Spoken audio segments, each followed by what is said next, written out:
Hi friends, welcome back to Harry trends. అందరూ ఎలా ఉన్నారు? నేనైతే చాలా బాగున్నాను. మీరు కూడా బాగున్నారు, బాగుండాలనుకుంటున్నాను.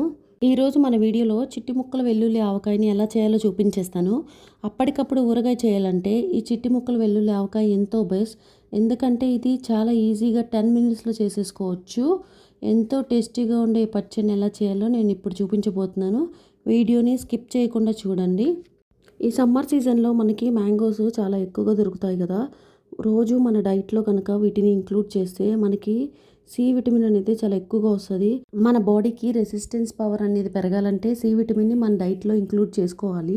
మ్యాంగోస్ సమ్మర్ సీజనల్ ఫ్రూట్ కాబట్టి ఈ సమ్మర్లో మనకు కావాల్సిన సి విటమిన్ మొత్తాన్ని మ్యాంగోస్ సబ్స్టిట్యూట్ చేసేద్దాం, వచ్చేయండి. ముందుగా పుల్లటి మామిడికాయలని ఎంచుకొని శుభ్రంగా వాష్ చేసుకొని తడి లేకుండా తుడుచుకోవాలి. తరువాత సన్నగా ముక్కలుగా కట్ చేసుకొని పెట్టుకోవాలి. ఇప్పుడు ఒక శుభ్రమైన పొడి గిన్నెను తీసుకొని మనం కట్ చేసిన మామిడికాయ ముక్కలన్నిటిని దాంట్లోకి వేసేయాలి. కట్ చేసిన ముక్కలన్నీ గిన్నెకి హాఫ్ గిన్నెకి అయితే వచ్చేసాయి.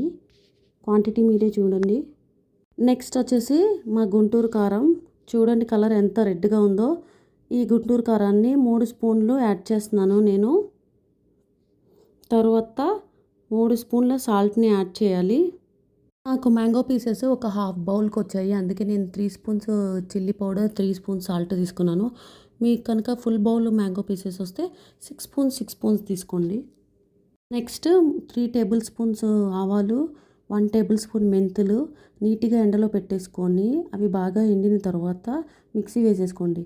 వీటిని ఎలాంటి రోస్ట్ చేయాల్సిన అవసరం లేదు, డైరెక్ట్గా మిక్సీ వేసేసుకొని ఆ పౌడర్ని కూడా దీంట్లో కలిపేసుకోవాలి. తర్వాత ఒక పావు స్పూను పసుపుని కూడా యాడ్ చేసుకోవాలి. ఇప్పుడు మన మెయిన్ ఇంగ్రీడియంట్ వచ్చేస్తుంది, అదే పీల్ చేసిన వెల్లుల్లిపాయ రెబ్బలు ఒక పావు కప్పు యాడ్ చేసేసుకోవాలి ఇందులో. ఈ వెల్లుల్లిపాయ రెబ్బలు ఈ పచ్చళ్ళలో మగ్గిన తర్వాత తింటే ఎంత టేస్టీగా ఉంటాయో.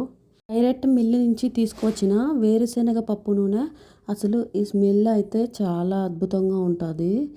ఈ పప్పు నూనెతో కనుక మనము పచ్చళ్ళు చేస్తే పచ్చళ్ళు కూడా చాలా టేస్ట్ వస్తాయి. కొన్ని సంవత్సరాలుగా మా పేరెంట్స్ అయితే ఈ ఆయిల్నే వాడతారు. దీంట్లో చాలా హెల్త్ బెనిఫిట్స్ ఉన్నాయి, గుడ్ ఫ్యాట్స్ కూడా ఉంటాయి. మా ఇంట్లో ఎప్పుడు మేము ఈ ఆయిల్నే వాడతాము. ఆయిల్తో పచ్చళ్ళు చేస్తే పచ్చళ్ళు కూడా ఎంత గుమగుమలాడతాయో, ఆ స్మెల్కే మనకి తినేయాలనిపిస్తుంది ఆ పచ్చడిని. మొత్తాన్ని నీట్గా కలుపుకుంటూ ఆ ముక్కలన్నిటికీ ఈ కారం, ఉప్పు అన్నీ కలిసేట్టుగా కలుపుకోవాలి ఒక్కసారి. పచ్చడిని పెట్టిన నెక్స్ట్ డే నుంచి మనం తినేసేయచ్చు చిన్నులపాయలు మగ్గిన తర్వాత.